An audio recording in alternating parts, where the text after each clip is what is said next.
Everyone, आप सभी का स्वागत है हमारे YouTube channel earn with Sneha पर, जहां हम बात करते हैं मार्केट के उन ट्रेंड्स और अर्निंग के मौक़ों के बारे में जो आपके काम आ सके। तो दोस्तों, अगर आप शेयर मार्केट को थोड़ा भी फॉलो करते हैं तो आपने पिछले कुछ समय में एक चीज़ नोटिस की होगी। निफ्टी आईटी इंडेक्स रॉकेट बना हुआ है। TCS, Infosys, Wipro, persistent system, सारे के सारे आईटी शेयर्स अचानक से आसमान छूने लगे हैं। लेकिन ट्विस्ट ये है कि कुछ ही महीनों पहले तक इसी मार्केट में एक अलग ही डर का माहौल था। लोग कह रहे थे कि चैट जीपीटी और जनरेटिव एआई के आने के बाद भारतीय आईटी कंपनियों की छुट्टी हो जाएगी। तो फिर अचानक से ऐसा क्या हुआ कि पूरा पासा ही पलट गया?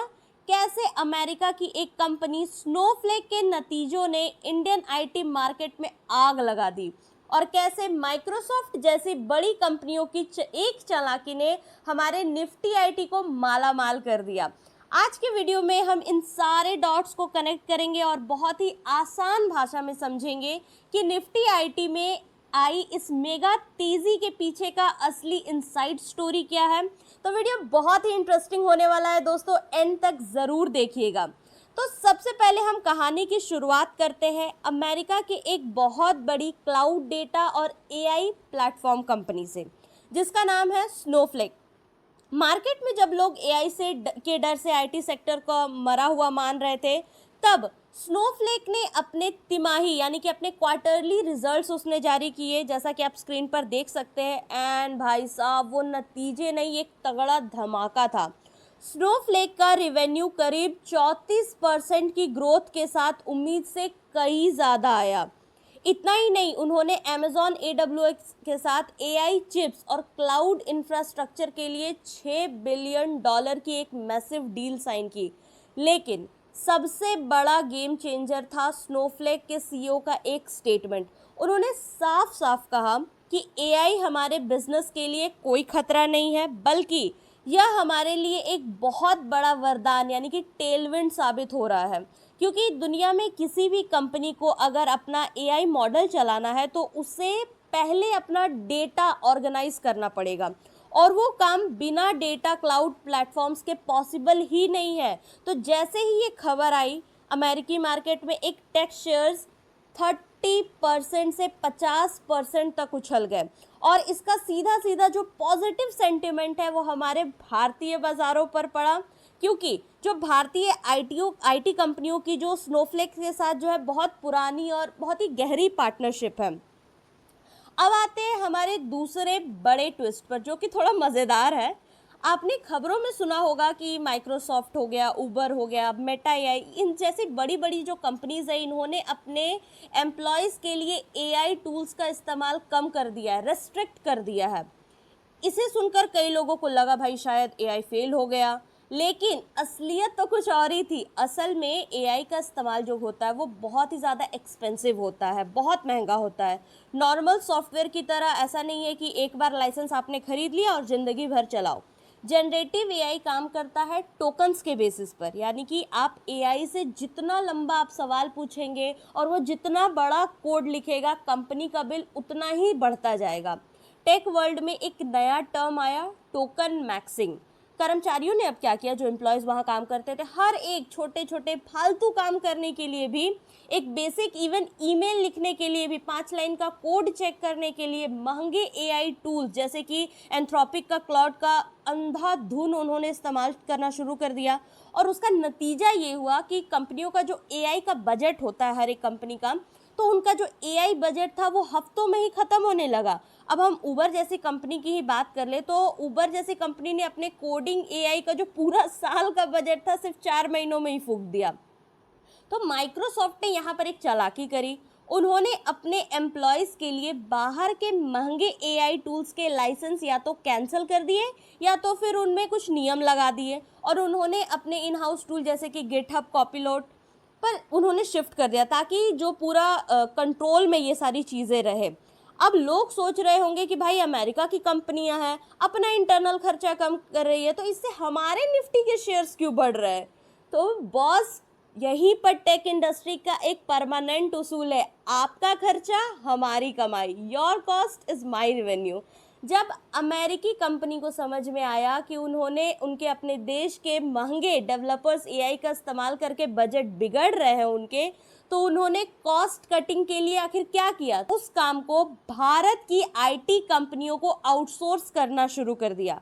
क्योंकि भारत में टैलेंटेड इंजीनियर्स बहुत हैं, कॉस्ट इफेक्टिव रेट्स में पर उन्हें मिल जाते हैं जो यहाँ भारत के इंजीनियर्स हैं। दूसरा सबसे बड़ा पॉइंट, माइक्रोसॉफ्ट जैसी कंपनियां अपने एम्प्लॉयज़ का फालतू खर्चा तो कट कर रही है, लेकिन वो एआई डेटा सेंटर्स और इंफ्रास्ट्रक्चर बनाने के लिए $40 बिलियन से भी ज़्यादा का कैपिटल एक्सपेंडिचर पर निवेश कर रही है। अगर हम इसे एक आसान से एंगल से समझें तो यह कुछ ऐसा है कि मान लो कि घर का कोई हेड मेंबर है, कोई मुखिया है, वो अपने बच्चों को तो कह रहा है भाई फालतू खर्चा मत करो, पेट्रोल पे खर्चा करने से मना कर रहा है, लेकिन खुद शहर में जा करके नए नए पेट्रोल पंप और रिफाइनरी खरीदने के लिए करोड़ों रुपए लगा रहा है। तो कुछ ऐसा ही सिस्टम यहाँ पर है।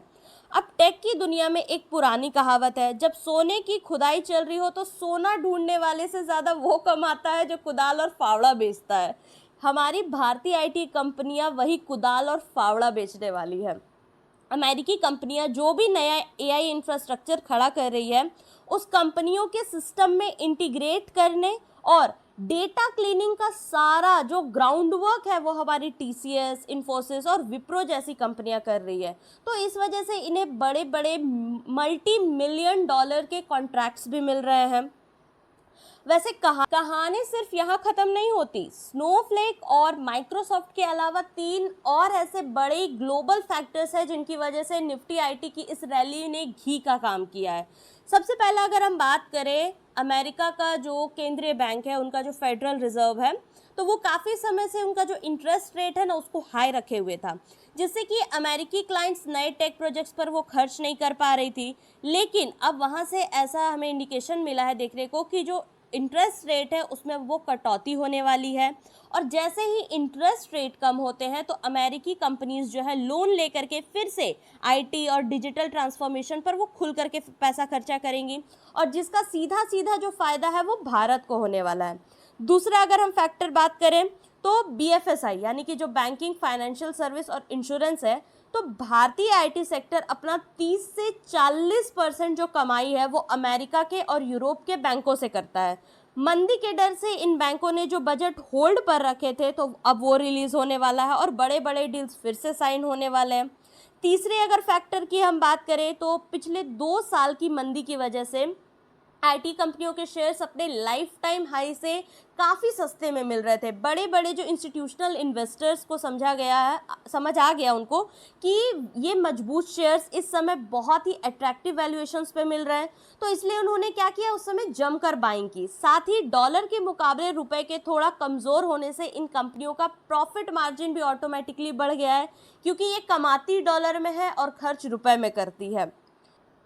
तो दोस्तों अगर हम इस पूरी कहानी का अगर निचोड़ यानी कि समरी निकालें तो एक बात तो एकदम साफ हो जाती है, मार्केट का यह डर अब पूरी तरह से ख़त्म हो चुका है कि एआई भारतीय आईटी कंपनियों को निगल जाएगा। बल्कि सच तो ये है कि एआई को चलाने के लिए जिस डेटा मैनेजमेंट और क्लाउड माइग्रेशन की ज़रूरत होती है, उसके बिना एआई एक कदम भी नहीं चल सकता है, और इस काम को एक बड़े स्केल पर करने के लिए भारत का कोई मुकाबला नहीं है।